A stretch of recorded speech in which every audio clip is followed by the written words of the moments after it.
you see something. What do you see? What do you see? What's there? I just officially retired as a physician treating cancer patients because probably don't have very much longer to live. So that's kind of the process of life. How was that? How was the cold sore? Is it getting better? Is it getting better? Okay. I love you too, kid. Bye.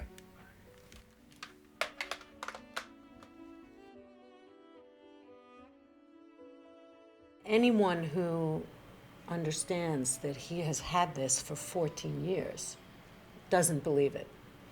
Doesn't believe that, number one, that he's had the quality of life that he's had for as long as he's had, and that he's survived this long, that it's unheard of, that anybody with lung cancer would still be here 14 years later. Here's this guy, a parent individual, who never took a pill in his life. I had to be in perfect shape, and nothing was acceptable for me if it weren't. So here I was starting to have this excruciating pain. It was 6 months before I decided to take a narcotic, 6 months of bone pain. And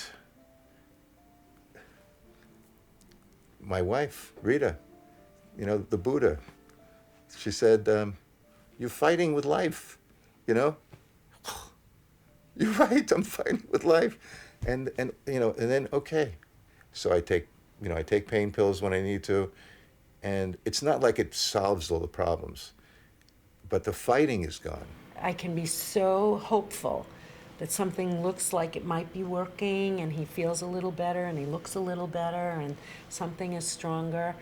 And then he has an episode of pain that knocks him for a loop, and I'm so depressed and feel like the end is going to come tomorrow. He can't possibly survive another day. How is that possible? How could somebody have a heartbeat of 120 and make it through the night, you know?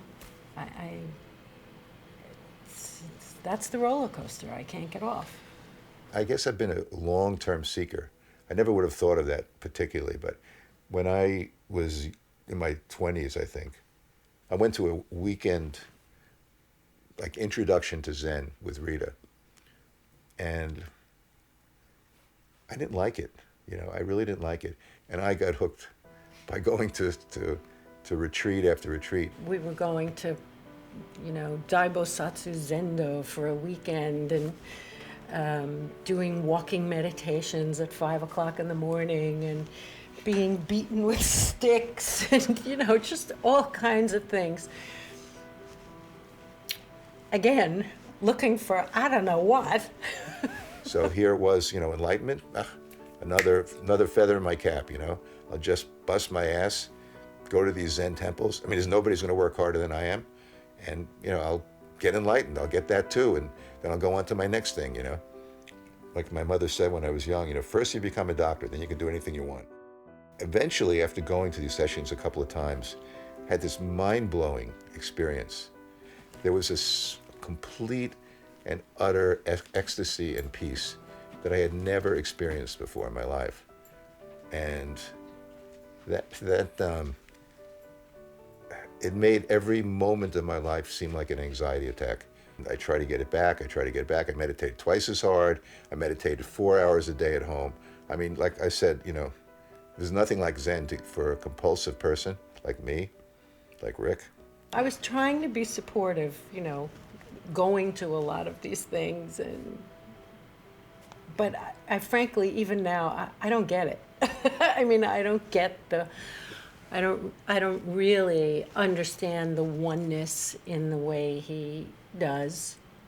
Then I got diagnosed with cancer, and the desperation became even more, because now not only do I have to get that back, but I have to get my somehow I got into my head that my cells had to get enlightened in order for me to cure myself.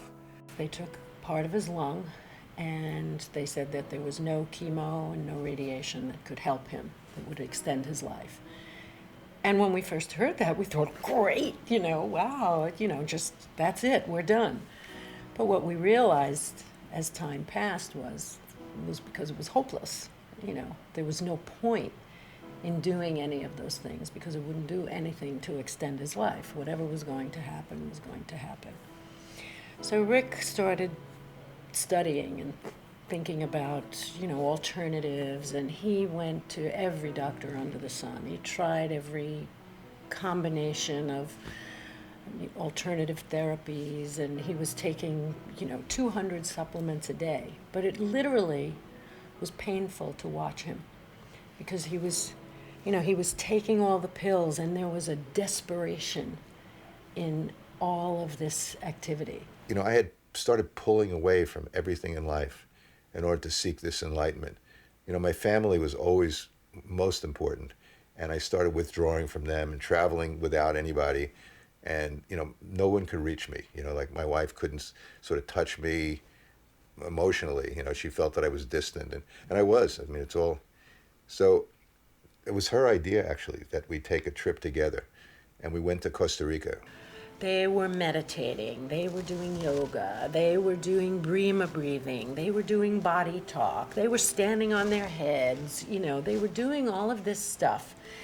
And I felt like I should just shrink into a corner because I wasn't getting any, again, speaking as if it was a different language. I didn't know what the hell they were talking about half the time. There was a talk. Nadine decided to give a talk, a satsang, and I was sitting there, and he said, consciousness is all there is, and you are that. Now, how many times have we all heard that, right? And I'd heard that before, and it didn't touch anything. And somehow, in this moment, it just, of course, if consciousness is all there is, and you are that, where's this separate Rick character going to save his life? Who's impacting consciousness? Who's separate from consciousness to make consciousness change? And it just was so clear. There was a complete surrender. And it wasn't something that just, something I had to get back, because there was a recognition that there never was anybody. And everything started to just fit into place in a way. I would say makes sense, but it doesn't make sense in a kind of brain way. But it just seemed to be okay. And all the questions that were burning questions, they were just gone. They were just dried up. When he was finished speaking, he said, does anybody have a question or a comment? So I raised my hand. I said, I'm so relieved. I said, because all these people are doing stuff and I just don't get it.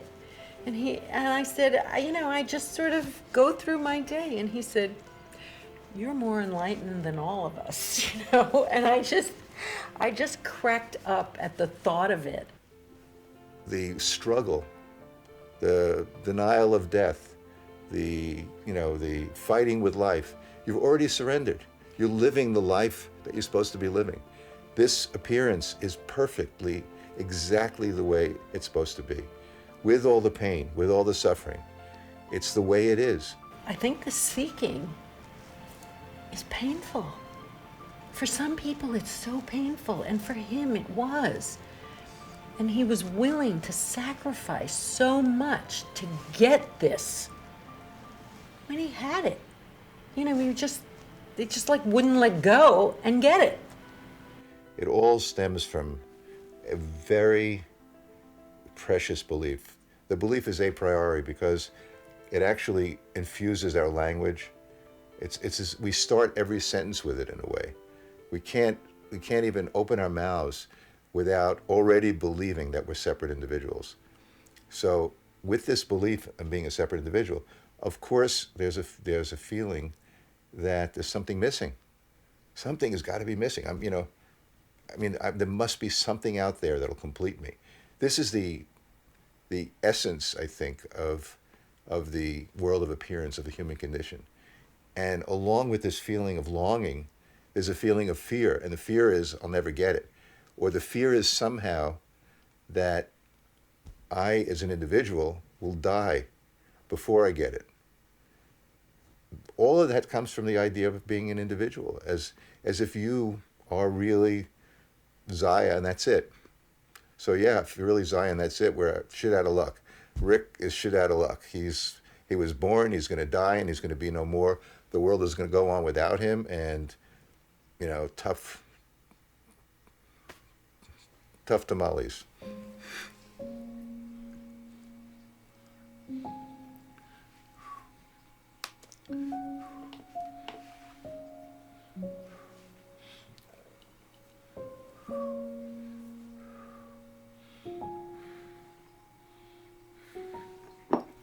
There seems to be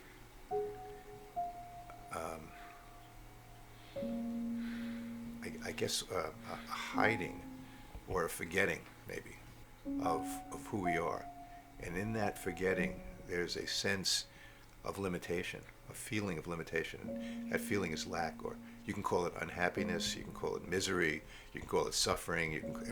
It's been called all kinds of things, but it's a feeling of lack or longing, and that takes any form. And there's nothing more or less spiritual about longing for riches, for sex, for spiritual, discovery. It's all the same.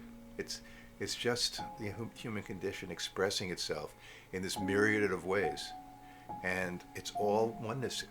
Appearing is all that. There's no causality in life. There appears to be causality, but causality is also a concept arising in oneness. There's only this eternal now, the eternal present. All of it's done already. It's like it's all written. It's not written so that it's destiny, because it's a constantly changing now, a constantly unfolding now. You see from talking to Rita, she seems to be happy without search. What's that about? I remember telling her, don't you see how important this is? Just going shopping and seeing the kids, that's it. That's what life is all about. There's got to be something more. And she didn't, I just felt that she didn't get it. And really, I didn't get it. All of those questions in some way come from a desire to make things better. Like somehow, if we have the secret of life, we can tell people, right? We can tell people how to live. That life is short. You gotta.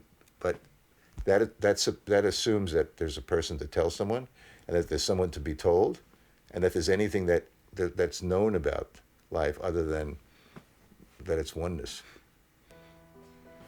Very recently, something happened, and 2 of our 3 children had medical scares, and both of them were kind of serious. And I remember thinking with God, please do not take my children. This can't be what I think it is. And both of them dodged a bullet. And I remember saying to Rick, because I have to make sense of it somehow. I have to make sense of all of this.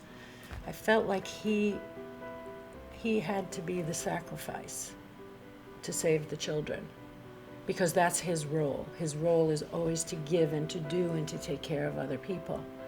And when I said that to him, his response was, then bring it on. I've spent a lot of my life trying to help people to live, and that this role was going to be to help people to die.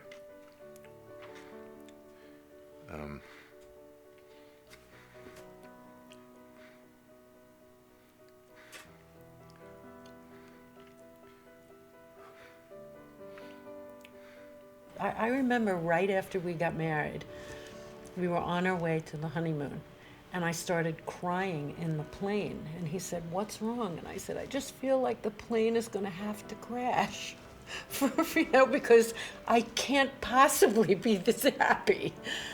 I knew very early on that I was the luckiest person in the world to be married to him, and I still feel that way, and I can't imagine changing one bit of our lives, because it's been such a beautiful, wonderful ride, albeit too short. My sons, they've said,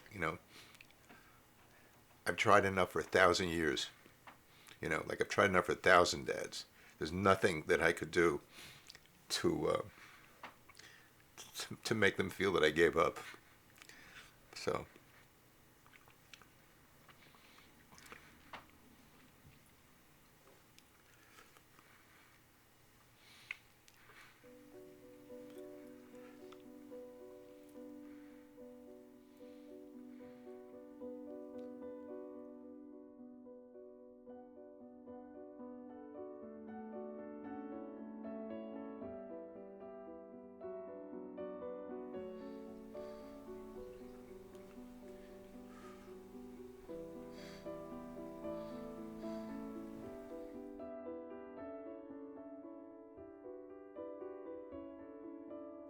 Michael said this is the cleanest he's seen this table in years. Company was coming.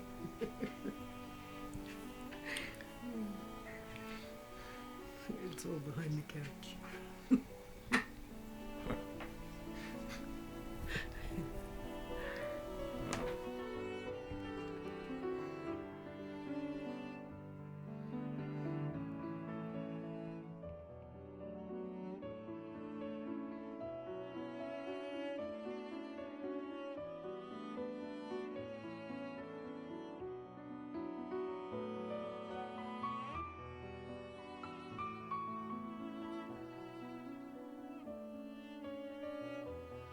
It's all an expression of love.